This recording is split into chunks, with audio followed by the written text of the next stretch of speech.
President Tinubu assents to Nigerian Insurance Industry Reform Bill 2025 to drive financial sector transformation.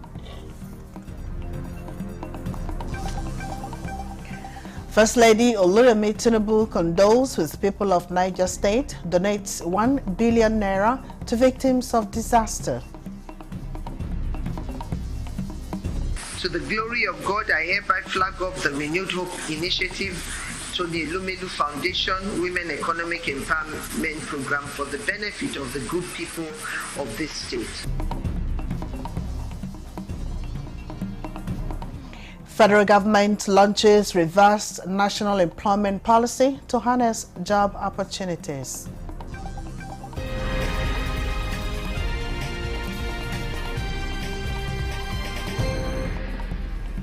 Hello and welcome to News Desk at 6 on NTN News 24. We are live in Abuja. I am Mina Daniels.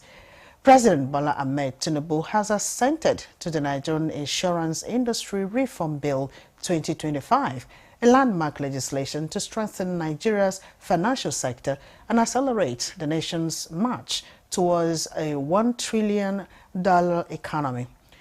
The Nigerian Insurance Industry Reform Act 2025 repeals and consolidates several outdated insurance laws into a single, modern legal framework. The new act provides for comprehensive regulation and supervision of all insurance and reinsurance businesses operating within Nigeria.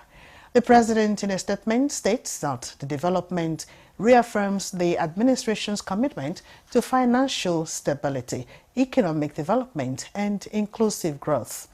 The Act introduces critical measures such as stringent capital requirements to ensure the financial soundness of operators, enforcement of compulsory insurance policies to enhance consumer protection, digitization of the insurance market to improve access and efficiency, and zero tolerance for delays in claims settlement.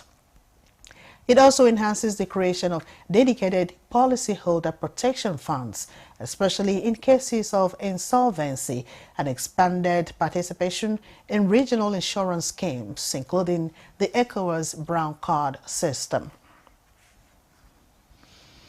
Federal government has launched a revised National Employment Policy, NEP 2025. Minister of Labour and Employment, Mohammed Maigari Dingyadi, says the policy offers a strategic framework to harness job opportunities in emerging sectors such as digital technology, the green and blue economy, and the creative industry. Joseph Otsen reports. The revised National Employment Policy, NEP 2025, is in response to the shifting trends in the global labor market driven by digital transformation and climate change. A shift demanding new jobs to stand the test of time. But beyond creating opportunities, the policy sets clear guidelines to ensure that these new jobs promote decent work. Targeted strategies to address employment challenges across multiple dimensions. It empowers the National Employment Council and its secretariat to function as a robust intersectoral mechanism for monitoring, evaluation, and alignment of efforts. To carry the laborers or the labor unions along, because with the renewable energy, a lot of people will change their work because things are changing and things are also evolving. The International Labour Organization commends the initiative, highlighting its focus on inclusivity, closing the skill gaps, and enhancing stakeholders' collaboration to create sustainable employment. Varying conditions of employment dynamics, including unemployment, underemployment, skills mismatches, and gaps exist in Nigeria, and it is believed that this policy will provide the platform and leeway for addressing majority of these labor market challenges. A key feature of the revised policy is the emphasis on need-based technical and vocational education, seen as a vital pathway to tackling unemployment and building a skilled workforce.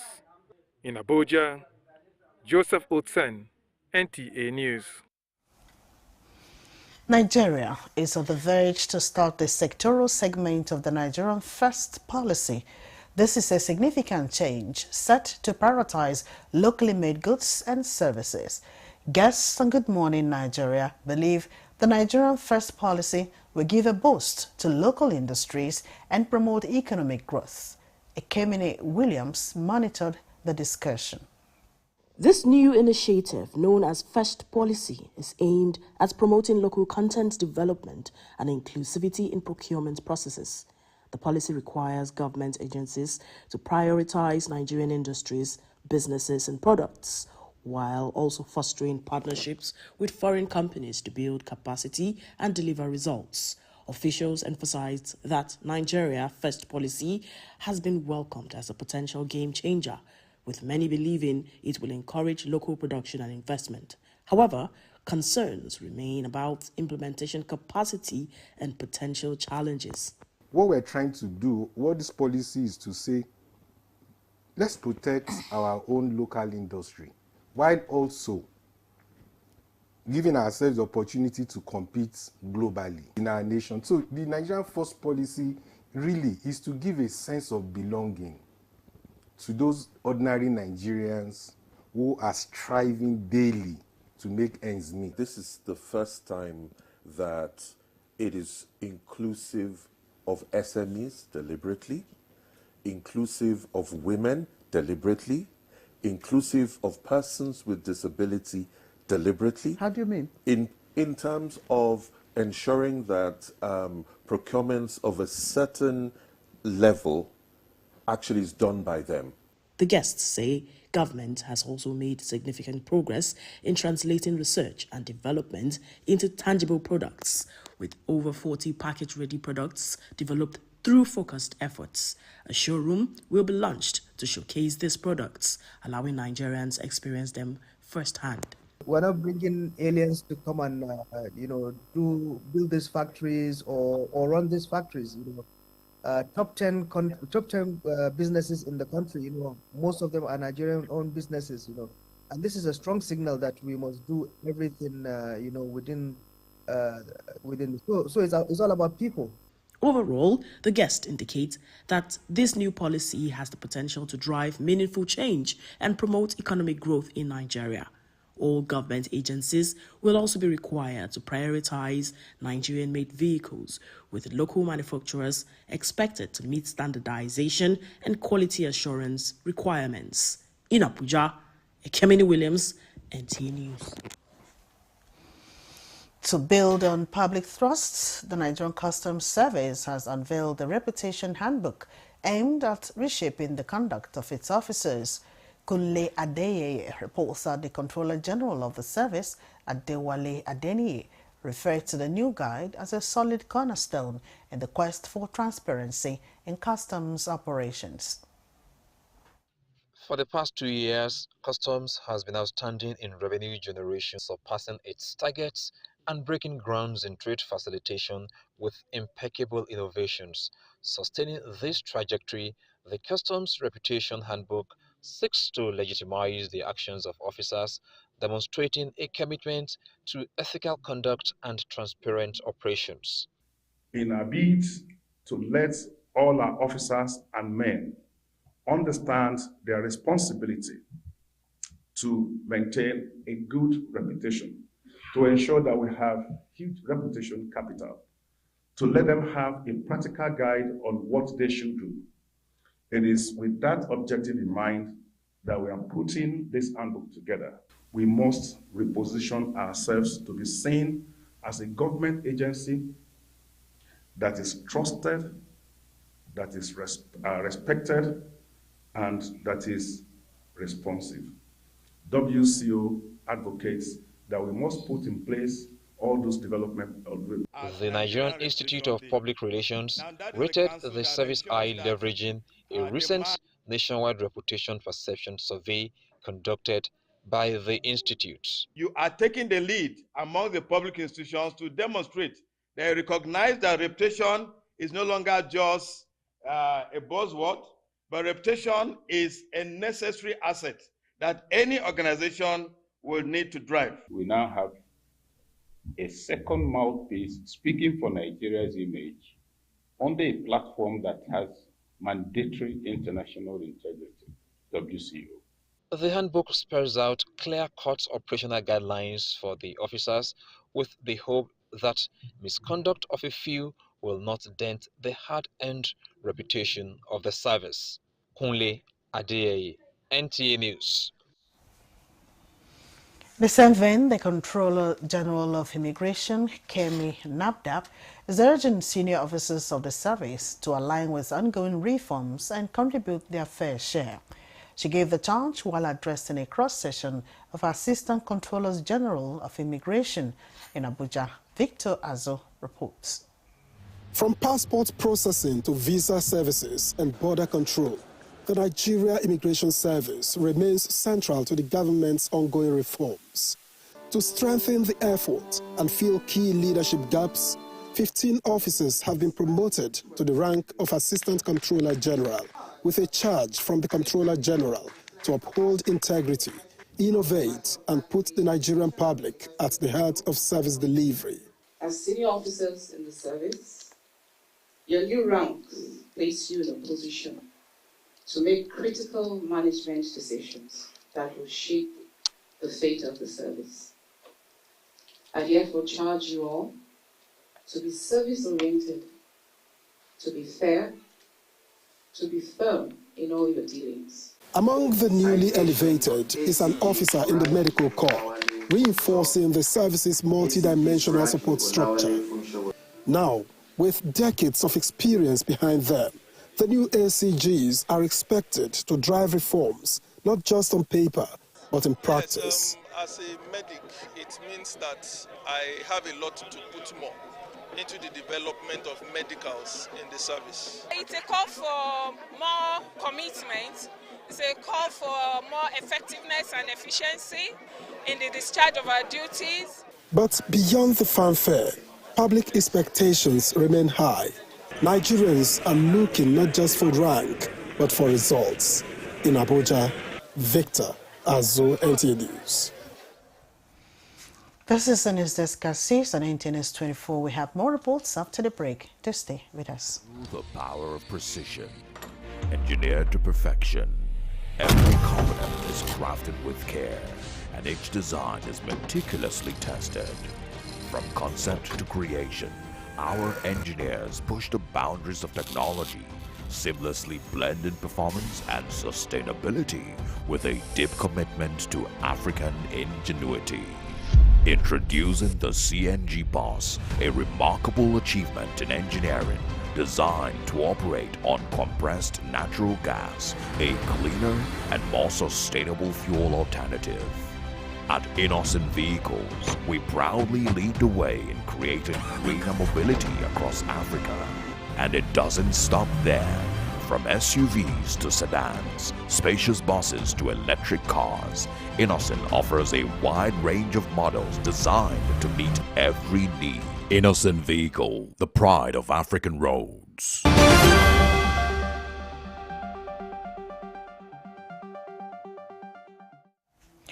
Welcome back. The Federal Road Safety Corps has arrested more than 100 road traffic offenders who drive against traffic around the Nyanya-Karu axis of the Federal Capital Territory. Oyemi Ajayi joined the special patrol conducted by the Corps and filed this report. It's another busy day on the road, but not for these drivers.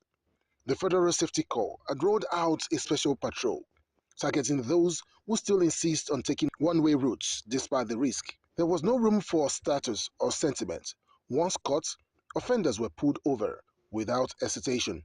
Many were simply unlucky. In the compound of the Yaya Unit Command, and one thing that seemed different beyond the regular activities of the FRSC official is the fact that some offenders are being booked. But beyond that, the fate of many are being decided in this building. Take Mr. Emeka, for instance, a first-time offender. He pleaded with the mobile court for mercy, but the law, it stayed firm. Defendant is hereby sentenced to pay a total fine of 65,000 naira for the traffic offences so committed. In addition, the defendant's driver's license shall be suspended for 6 months, starting from today's date, being the 5th of August 2025. This is the judgment of the court. As the court pleases. Yesterday, 63 people were prosecuted. Today, so far, 46 are prosecuted. It's going to be ongoing, and it's not going to only stop here. We are going to extend it to other parts of the country where people are used to having one way. And most importantly, the issue of riding against traffic. There can be nothing more dangerous than somebody opposing the general traffic, and that is exactly what we are doing. While enforcement was top of the agenda, this was also a chance to educate motorists and bikemen alike on just how dangerous one-way driving can be. Hit me and I had a fracture on my leg, and I have permanent incapacitation at that particular area. It's not just illegal, it's deadly. And this won't be a one-off. The court says similar exercises will take place across the country with a clear message to all road users: obey the rules, respect the roads, and stay alive. Oyeyemi Ajayi, NTA News. The media, through investigative journalism and fact-based reporting, exposes corruption, inefficiency, and abuse of power. This watchdog role not only holds leaders and organizations accountable, but also fosters an environment where public officials act more cautious and ethical in decision-making. Moplang Dakog reports that the Public and Private Development Center, PPDC, is engaging the media to drive accountability and impact in governance. Through reporting on government policies, budgets, and programs, journalists help citizens understand how resources are allocated and how decisions are made. This initiative by the Public and Private Development Center is aimed at improving the flow of information that empowers the public to make informed choices, participate meaningfully in governance, and demand better performance from their leaders. Stakeholders emphasized how the media fosters an informed and engaged citizenry, ultimately influencing positive societal change. You need to put three things, I call the 3 Ps, into perspective. People, who are those that are involved? Places, where is this thing happening? And the problem, what is actually affecting these people at this particular place. And at the end of everything you do, try to do a call to action. So when it comes to getting to the rural communities, they want to see that it translates to something simple, something relatable. So there must be impact. How does that news item, how does it impact on the people? Who are those people? Who are the candidates involved, in the news story? To strengthen civil societies and the role of CSOs and the media in driving transparency, the center announced the Budeshi Journalism Grant of $4,000 for investigative journalism. And we are hoping that it is a very strategic fund that is designed to support journalism and media individuals. We want individuals that are willing to go beyond the surface to dig into governance challenges, to uncover accountability gaps, and amplify stories that might otherwise remain hidden. So your work has to be impact thinking. So impact thinking must be baked into the proposal. Applicants need to articulate the accountability pathway. In what concrete way is your investigation expected to generate response? Whether through policy debates, institutional inquiries, public mobilization, or follow-up reporting. Over the past year, the center has intensified advocacy for compliance with the Freedom of Information Act, advanced access to justice through its court digitization program, and deepened grassroots civic engagement. In Abuja, Moplang Dakog, NTA News. Nigeria's First Lady Oluremi Tinubu has made a special intervention of 1 billion naira, this time to the victims of flooding in Mokwa, Niger State. She made the donation on behalf of Renewed Hope Initiative in Minna during a condolence visit to the state government and families affected by the flood. Handing over the check sum and other relief items to the state governor, Umar Bago, the First Lady notes that victims must be supported in their journey of recovery.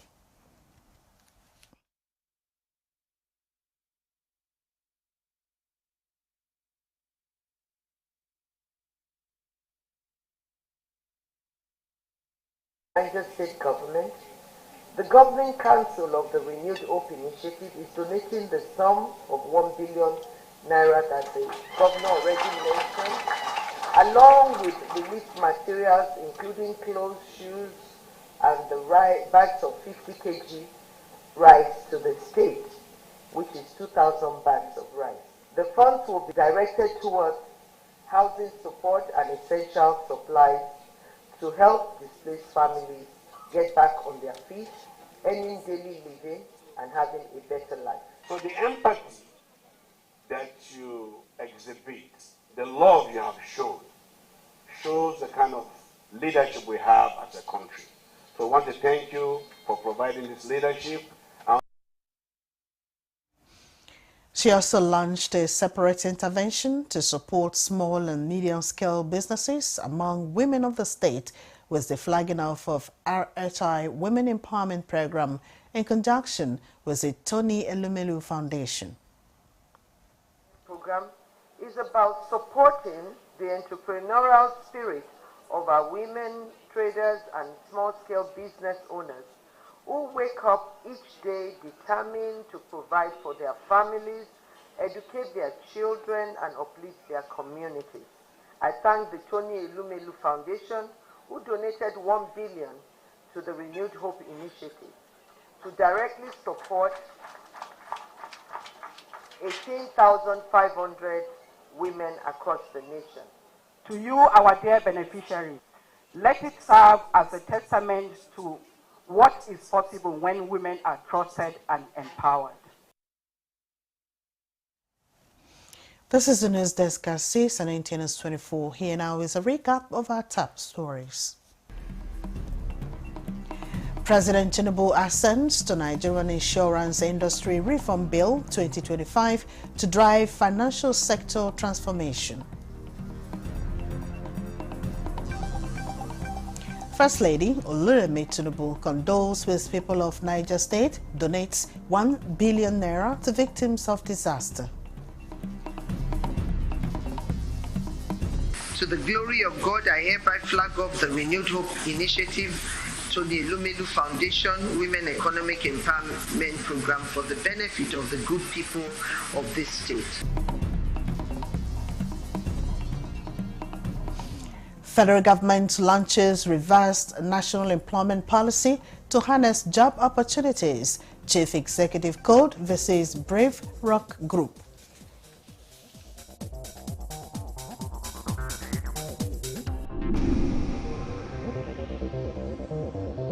This is NTA News 24. The Chief Executive of Connected Development visited Brave Rock Group, a leading real estate firm, to explore sustainable development practices and potential synergies in real estate projects. The visit coincided with Brave Rock's 5-year anniversary celebration. Shehu Mohammed Dati reports on the visit, which culminated in a press briefing by the two executives highlighting their journey so far. The briefing centered on the current data and scale facing Nigeria's housing deficit, estimated to be between 17 million to 28 million units, depending on the source. With a population growth of about 8% per year, Abuja, the nation's seat of power, is experiencing a severe supply-demand mismatch. This has driven poor residents into informal settlements and imposed heavy rent burdens. Overwhelming urban migration, population growth, and weak housing data system were outlined as some of the root causes of the housing deficit in Nigeria. And what is the implication for our country? And let us narrow it down in the seat of power, which is Abuja here. In Abuja alone, we need about 1.7 million housing units. That's nearly 10% of our national shortfall. Yet, when you go around Abuja, many luxurious estates, you see houses, they're vacant because they are not affordable. The trend and see where we are going to be in 2030 if nothing serious is done with regards to the housing sector. Now, our model in business is very simple. It's something that we feel should encompass a lot of people in the business model. We, as a developer, contract individual facility and construction companies do the construction. We outsource marketing to marketers to market the product. We then have a small unit in the office that sells these units. Discussions on potential partnerships to leverage technology and innovative solutions in real estate dominated the briefing, along with an exchange of ideas on market trends, challenges, and opportunities in the real estate sector. There was an in-depth analysis and expert insights from both organizations on the future of real estate development partnerships and the opportunities they present for the industry and community housing acquisition. In Abuja, Show Muhammad Datti, NTA News. The Northern Nigerian Development and Peace Initiative, in partnership with the Hussaini Abubakar Foundation and other northern civil society groups, have paid tribute to late former President Muhammadu Buhari, describing him as a towering figure in Nigeria's political and security history. The national president of the Northern Nigerian Development and Peace Initiative, Hussaini Abubakar Agare, conveyed a heartfelt condolence to the people of Northern Nigeria and the entire country following the passing of the former president at the London clinic. The group emphasized President Buhari's significant role in restoring security in the region, noting his firm stance against insurgency and terrorism during his time in office. Banditry and insurgency that affected the northern region of the Federal Republic of Nigeria with other parts of the nation, which today many people see it as the Freedom War. The NNDPI also reaffirmed its political commitment to the ruling All Progressives Congress, pledging continued support for President Bola Ahmed Tinubu's administration, especially towards the 2027 elections. But he left a legacy in the world, and his own legacy is on good governance and leadership of the Federal Republic of Nigeria. And that concludes the news desk at 6 on NTA News 24. Thank you for your company. I am Mina Daniels.